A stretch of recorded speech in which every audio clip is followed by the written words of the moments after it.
Damos gracias a nuestro Padre Celestial porque nos permite estar aquí esta noche para continuar con el estudio de la Palabra de Dios, como vamos a hacer cada noche durante esta semana. El estudio de esta noche le hemos titulado Profecías sobre el Mesías. Así que, como estamos hablando de profecías durante toda la semana, es una semana profética. Ayer hablamos de una de las grandes profecías del Antiguo Testamento, la profecía del capítulo 2 del libro de Daniel. Es importante saber que lo que Daniel dice es tan exacto que los detractores de la Biblia han inventado que Daniel escribió lo que escribió después que pasó. Pero el Señor siempre tiene formas de validar su verdad y su palabra. La arqueología ha dado suficientes evidencias para mostrar que lo que se escribió en el libro de Daniel se escribió en el momento justo que dice la Biblia que se escribió. Pero es tan exacta la profecía que a veces hay personas que pueden hasta dudar de su veracidad. Y por eso estamos hablando de una semana profética esta semana. Así que hoy nos va a corresponder hablar de las profecías que tiene el Antiguo Testamento que hablan acerca del Mesías. Después que Jesús murió, 2 discípulos iban camino a Emmaús, tristes, acongojados, porque Jesús había muerto y para ellos Jesús los iba a liberar del yugo romano. Así que venían hablando en el camino y nosotros que pensábamos que Él era que iba a redimir a Israel. Y mientras conversaban se le unió otra persona que ellos no podían identificar quién era, estaba velado para ellos saber quién era. Y se unió con ellos y comenzó a preguntarle de qué hablaban. Ellos le dijeron acerca del Mesías: tú eres el único que no ha sabido lo que pasó. Y allí se comenzó una conversación amplia que duró horas, todo un trayecto de unos 30 kilómetros hacia donde ellos iban. Así que llegaron al lugar donde iban, a Emmaús, y allí el extraño siguió dándole detalles de lo que ellos venían conversando y dándole explicaciones. Y la Biblia dice que en un momento Jesús les reveló que era Él, ya resucitado, que se unió con ellos y les dijo: oh insensatos y tardos de corazón para creer todo lo que los profetas han dicho. Ellos venían tristes porque el Mesías había muerto. Y Jesús le dice: es que se cumplió en Él lo que dicen los profetas. ¿Y qué hizo Jesús? Dice el verso 27, comenzando desde Moisés. O sea, cuando hablamos de Moisés, estamos hablando de los primeros 5 libros de la Biblia, del Pentateuco. Los escritos de Moisés son Génesis, Éxodo, Levítico, Número y Deuteronomio. Cuando se refiere a comenzando desde Moisés, es comenzando desde Génesis. Y todos los profetas, fíjense qué amplio estudio fue el que Jesús les dio a ellos. Siguiendo por los diferentes profetas, les interpretaba todas las escrituras que hablaban acerca de Él como el Mesías. Así que queremos hoy hacer un repaso de esas grandes profecías que hablan acerca del Mesías. Las profecías comienzan en el mismo Edén, en el libro de Génesis. Después que nuestros primeros padres pecaron, ya ustedes saben las consecuencias que vinieron sobre el pecado. Pero el Señor le habló a la serpiente en el versículo 15 diciéndole esto: pondré enemistad entre ti y la mujer, entre tu descendencia y su descendencia. Esta te herirá en la cabeza y tú le herirás en el talón. Esta primera profecía, apenas en el capítulo 3 del libro de Génesis, en el versículo 15, nos está diciendo que el daño que la serpiente, ¿a quién simboliza la serpiente en el libro de Génesis? A Satanás. Y a través de la Biblia podemos ver el mismo punto.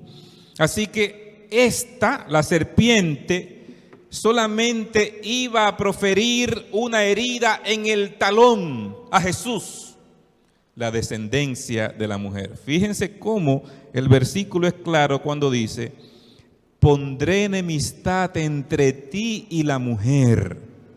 La mujer es un símbolo de la iglesia. Entre tu descendencia y su descendencia. Esta es a la serpiente que el Dios le está hablando. Esta te herirá en la cabeza.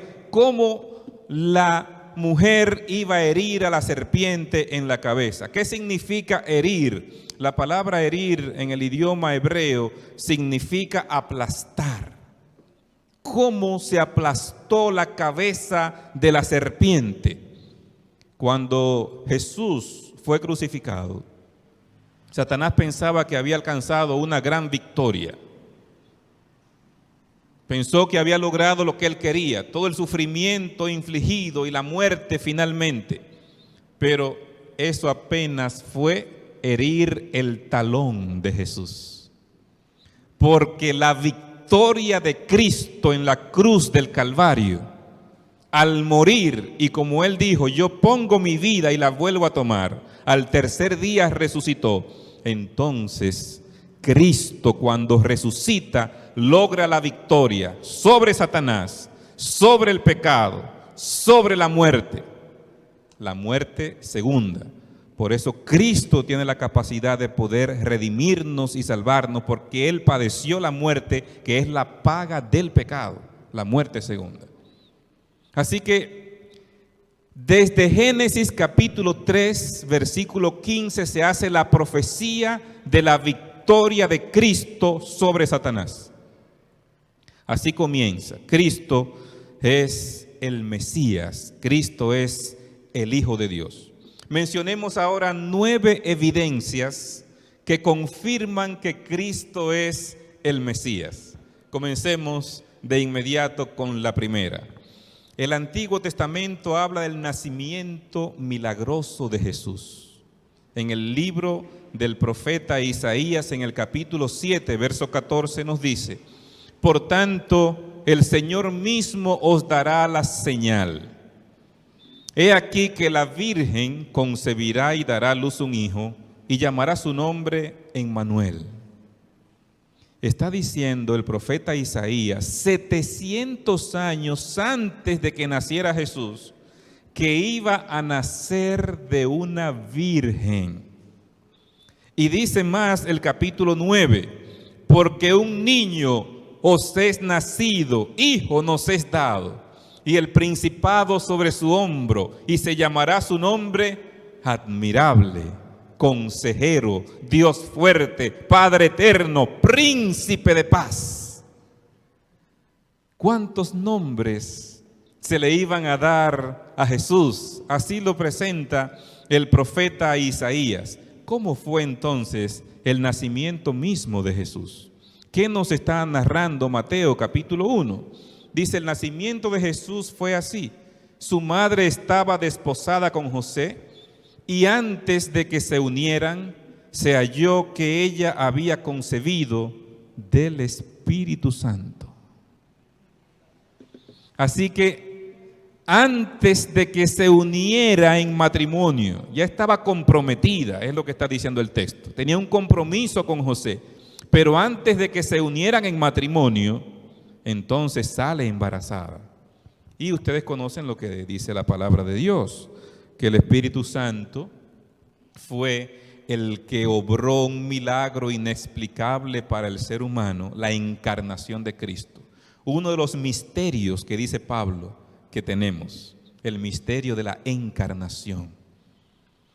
Pero lo grande es que Cristo nació de una mujer antes de conocer varón y que no fue tocada hasta después del nacimiento de Cristo. Así que la palabra de Dios se cumple con exactitud, habiendo sido profetizado esto 700 años antes de que Cristo naciera. Así que ahí tenemos el primer indicio. Pasamos a la segunda evidencia. Su lugar de nacimiento también fue profetizado por el profeta Miqueas. Vamos a leer ahora Miqueas capítulo 5, versículo 2. Belén Efrata, de ti me saldrá el que será gobernante de Israel. ¿Dónde iba a nacer el Mesías? Dice Miqueas, en Belén. Pero los padres de Jesús, José y María, vivían en Nazaret.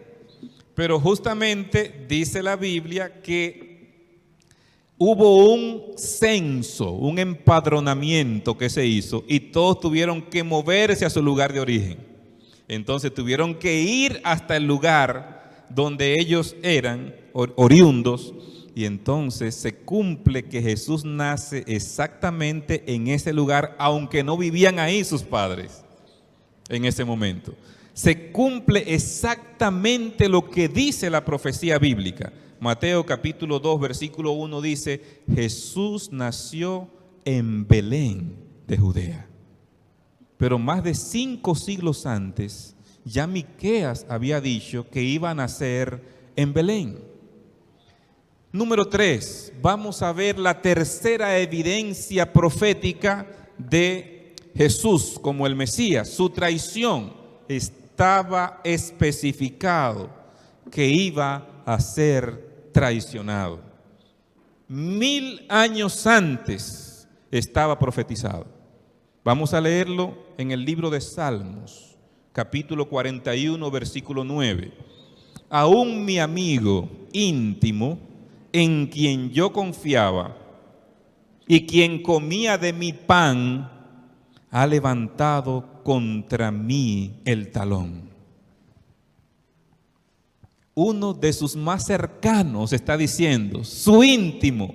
¿Quiénes eran los más íntimos de Jesús? Sus 12 apóstoles. Así que 1000 años antes ya había un salmo mesiánico profetizando que uno de sus más cercanos seguidores iba a traicionar a Jesús. ¿Cómo se cumple esto? La Biblia dice, es aquel para quien yo mojo el bocado y se lo doy. O sea, los discípulos estaban allí reunidos, estaban preocupados, querían saber qué es lo que Jesús había dicho, porque Jesús estaba diciendo que lo iba a traicionar a alguien. Y entonces ellos dicen, pero ¿cómo es? ¿Quién? Y entonces Jesús dice, aquel a quien yo moje el pan y le dé el bocado, ese es el que me va a traicionar. Y Jesús tomó un trozo de pan, especifica la palabra de Dios, y se lo entregó a Judas, y Judas comió el pan. Pero aún así los discípulos no entendían con claridad que él era que lo iba a traicionar. Todavía no captaban. No podían entender que uno de ellos tan cercanos de él por 3 años y medio podía traicionarlo. Pero se cumplió exactamente como lo decía la palabra de Dios. Número 4, el precio pagado al traidor. Hasta eso tan detallado lo especificaba el Antiguo Testamento. Vamos a leerlo, cómo se profetizó la cantidad de monedas que se iban a entregar para traicionar a Jesús. Zacarías, capítulo 11, versículo 12, dice, y pesaron por salario mío 30 piezas de plata. ¿Cuántas? 30 piezas de plata. ¿Y qué dice Mateo 26:14? Entonces uno de los 12, que se llamaba Judas Iscariote, fue a los principales sacerdotes y les dijo: ¿qué me queréis dar? Y yo os lo entregaré. Ellos le asignaron 30 piezas de plata. ¿Cómo se cumple aún la cantidad de moneda que se iba a cobrar para traicionar a Jesús? Cuando miramos entonces la vida de Jesús, no hubo nada fortuito en la vida de Jesús. Lo que vemos en la vida de Jesús es cómo se cumple con exactitud lo que estaba escrito mucho antes de él nacer. La vida de Cristo fue una vida escrita antes de su nacimiento, y en su vida se va cumpliendo exactamente todo lo que estaba profetizado en el Antiguo Testamento. Número 5.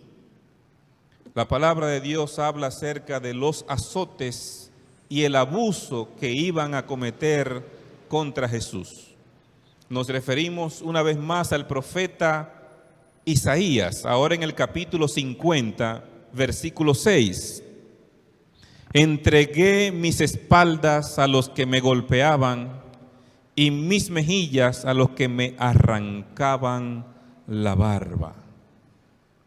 Entregué mis espaldas. ¿Dónde lo iban a azotar? Está diciendo Isaías. En la espalda. Pregunto, ¿se cumplió esto en la vida de Jesús? Cuando leemos los evangelios, todos los evangelios detallan la forma como fue castigado Jesús. Cómo le dieron de azotes en la espalda. No fue algo sencillo, porque el látigo que utilizaban era un látigo con 7 tiras de cuero, y en la punta de cada tira de cuero había figas de hierro. Cada vez que ese látigo golpeaba, cuando lo alaban para atrás, venía con pedazos de piel, de carne de la persona. Quedaba lacerado completamente el cuerpo. Ese fue el tipo de látigo que los romanos perfeccionaron para infligir un castigo cruel que provocaba heridas de segundo y hasta tercer grado. Laceraba músculos que costaba mucho tiempo volver a restaurarse. Y así fue castigado Jesús, tal como estaba profetizado en el Salmo. Sigue diciendo el mismo libro de Isaías: no escondí mi cara de las afrentas, ni de los esputos. ¿Qué son los esputos? La saliva. Estaba diciendo que aún iban a escupir su rostro. Así está en el capítulo 50, versículo 6 de Isaías. Y cuando leemos Mateo 26, 67 nos dice: entonces le escupieron en la cara y le dieron puñetazos y otros le dieron bofetadas. Como decía Isaías, no esconderé mi rostro. Como la Biblia especificaba que aún le iban a escupir en el rostro. ¿Cómo se cumple esto exactamente en la vida de Jesús? Hermanos, la palabra de Dios es fiel. Y cada profecía de las Escrituras se cumple con exactitud pasmosa. Y es lo que estamos viendo en estas profecías acerca del Mesías. Pasamos a la número 6 de 9. Sus manos y pies iban a ser horadados, perforados. La Biblia dice cómo iba a suceder esto. El salmista 1000 años antes lo predijo de esta manera en el Salmo número 22, uno de los salmos mesiánicos.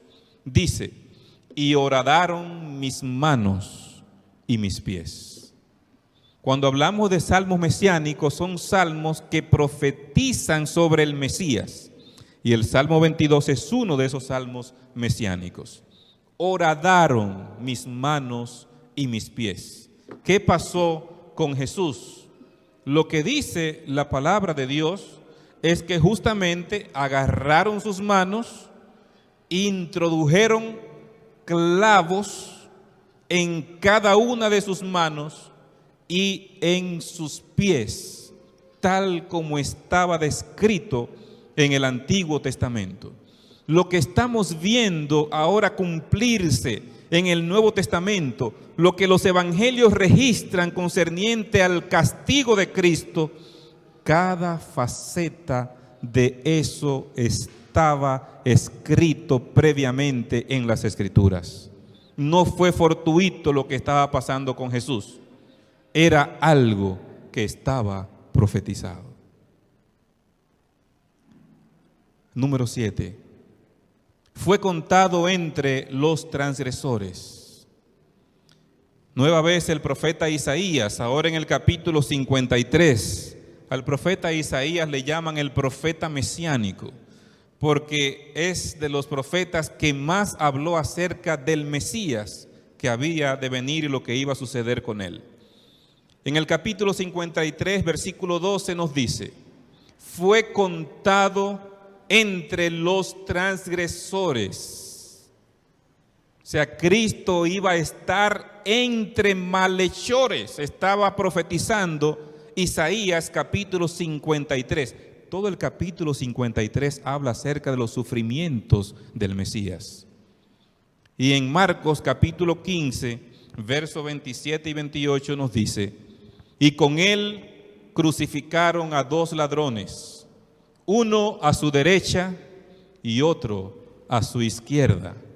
Y se cumplió la escritura que dice: con los inicuos fue contado. Está citando a Isaías, Marcos capítulo 15, verso 28. ¿Qué dice la palabra de Dios? Que justamente Jesús fue crucificado y habían dos ladrones que también fueron crucificados. Y Cristo estaba en el centro y había un ladrón a su derecha y otro ladrón a su izquierda. O sea, no fue fortuito tampoco el momento en que Cristo fue crucificado. La Biblia nos está presentando el cumplimiento exacto de lo que decía el profeta Isaías ahora en la vida de Jesús. La vida de Cristo fue una vida escrita mucho antes de su nacimiento.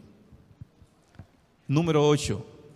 Echaron suertes sobre su ropa. Aún ese detalle de lo que iba a pasar con su ropa lo describe el Salmo 22, verso 18. Reparten entre sí mis vestidos y sobre mi ropa echan suertes. Sobre mi ropa echan suertes. Estaba diciendo 1000 años antes de que se diera esto. Juan 19, 23 presenta el cumplimiento. Los soldados tomaron los vestidos de él e hicieron 4 partes. Pero la túnica no tenía costura, era tejida entera de arriba a abajo. Y dijeron: no la partamos, más bien echemos suerte sobre ella para ver de quién será. Los judíos usan 2 tipos de vestimenta. Entonces, cuando habla de la túnica fue de una sola hechura, no quisieron romperla y entonces echaron suerte para ver quién se iba a quedar con la túnica. Ellos ni siquiera podían quizás entender lo que estaban haciendo, pero ya 1000 años antes se había profetizado que eso iba a suceder con Jesús. Así que si alguien quería entender que Cristo era el Mesías, solo tenía que tomar el Antiguo Testamento y ver todos los detalles que decía el Antiguo Testamento que iban a cumplirse en el Mesías. Y entonces podía llegar a la conclusión de que Jesucristo realmente era el Mesías. Sus palabras en la cruz fueron escritas también 1000 años antes de que Cristo las pronunciara. ¿Cuáles palabras? Las que narra el Salmo 22, verso 1. Nos dice: Dios mío, ¿por qué me has desamparado? ¿Qué dijo Jesús en la cruz del Calvario? Justamente estas palabras. Cuando estaba allí en la cruz, llevando el peso de la humanidad, cargando con el pecado de toda la humanidad sobre sí, sintiendo la ruptura de la relación con su Padre.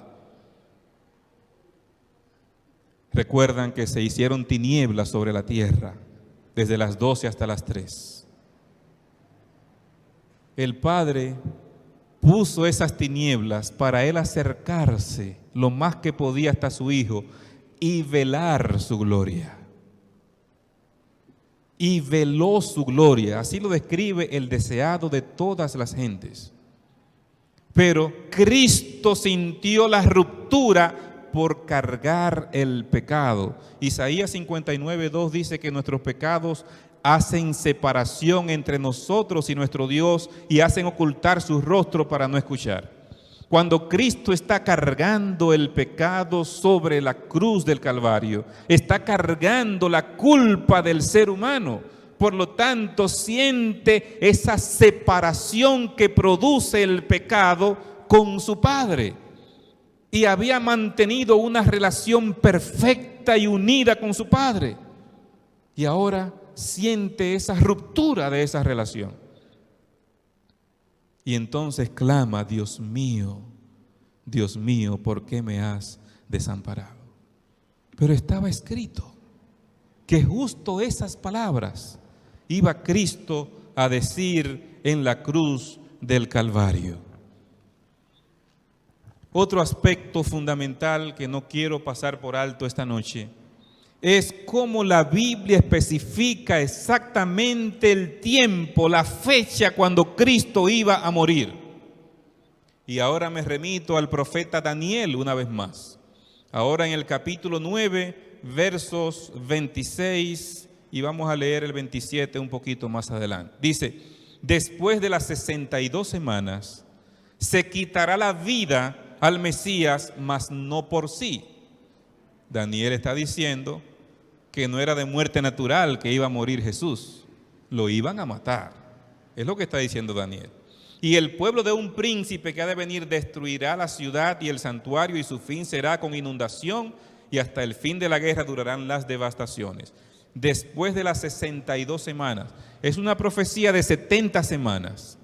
Entonces, está dividido entre 7, 62 y 1, esas 70 semanas. ¿Cómo se muestra? Aquí vemos las primeras 49 semanas. Las primeras 7 semanas es el período de la remodelación de los muros de Jerusalén y de la ciudad de Jerusalén. Los primeros 49 años, todo comenzó en el año 457. O sea, la Biblia especifica cuando se restaure Jerusalén, no el templo, sino la ciudad de Jerusalén. Entonces habrá 7 semanas y 62 semanas. O sea, después de esas primeras 7 semanas van a pasar todavía 62 semanas más. Todo eso es profético. Un día equivale a un año. Así que cuando calculamos la cantidad de días que hay en 69 semanas, eso lo llevamos a años, y entonces nos está hablando de la cantidad de años. Entonces, esas primeras 69 semanas comienzan en el año 457, cuando Artajerjes dio la orden para restaurar a Jerusalén, y se extienden hasta el año 27, esas primeras 69 semanas. Ahora, ¿qué pasa la última semana? Dice el versículo 27, y por otra semana confirmará el pacto con muchos. A la mitad de la semana hará cesar el sacrificio y la ofrenda. ¿Cuántos días tiene una semana? 7. ¿Y la mitad de 7 cuánto es? 3,5. Si son 3 días y medio, cuando lo llevamos al cálculo profético, son 3 años y medio. ¿Cuánto duró el ministerio de Jesús? 3 años y medio. O sea, desde que Él fue ungido, ¿qué es lo que está diciendo la Biblia? Está diciendo que Cristo iba a ser ungido en el año 27. Al cumplirse las 69 semanas, Cristo va a ser ungido. ¿Cómo fue ungido Cristo? Cuando fue bautizado. La unción de Cristo fue su bautismo. O sea que la Biblia estaba profetizando desde el tiempo de Daniel que Cristo iba a ser bautizado en el año 27 de la era cristiana. Y 3 años y medio después iba a morir. Eso lo está diciendo el profeta Daniel 600 años antes de que Cristo naciera.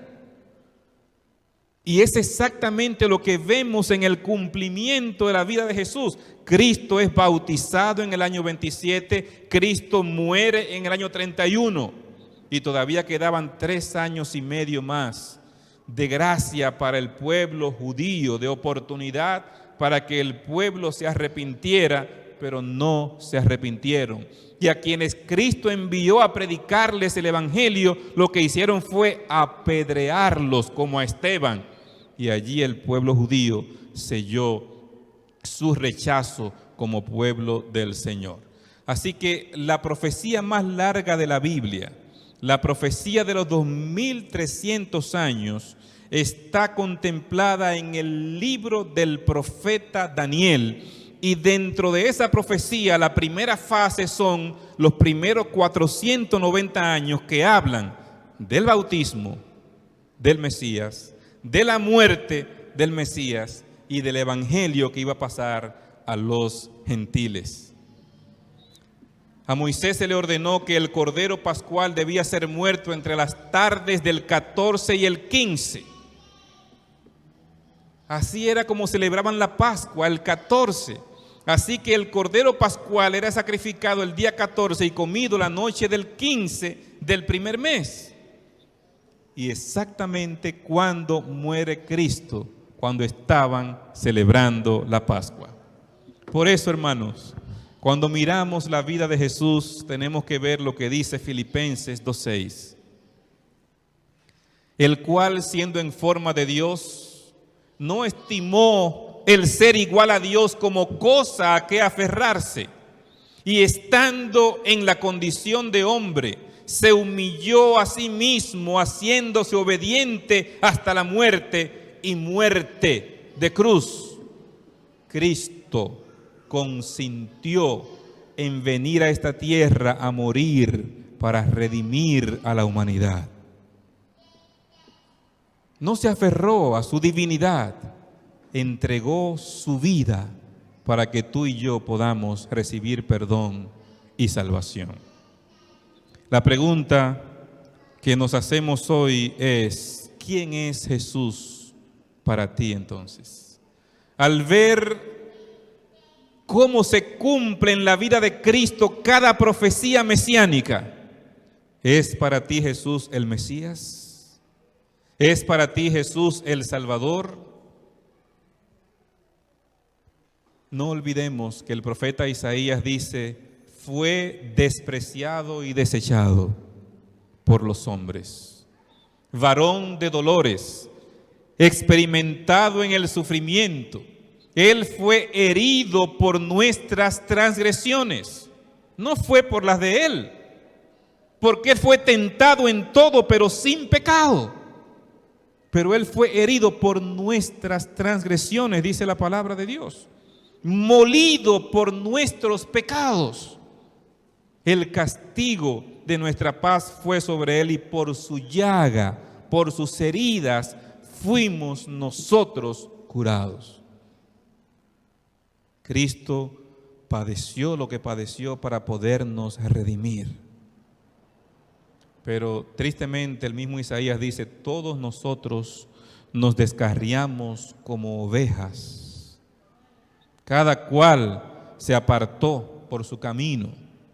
Pero independientemente de eso, Él fue afligido No abrió su boca, como cordero fue llevado al matadero. Y esa expresión de Isaías, como cordero llevado al matadero, nos ayuda a entender lo que pasaba cuando alguien pecaba. Cuando alguien cometía un pecado, entonces debía traer un cordero sin tacha alguna. Y el sacerdote los revisaba para asegurarse que no tuviese ningún defecto ese cordero. No podía tener ningún defecto porque representaba a Jesús. Y después de dar el visto bueno, que aceptaban la ofrenda, entonces el pecador confesaba sus pecados sobre la cabeza de ese cordero, y simbólicamente los pecados pasaban del pecador al cordero. Ese cordero representaba a Cristo Jesús.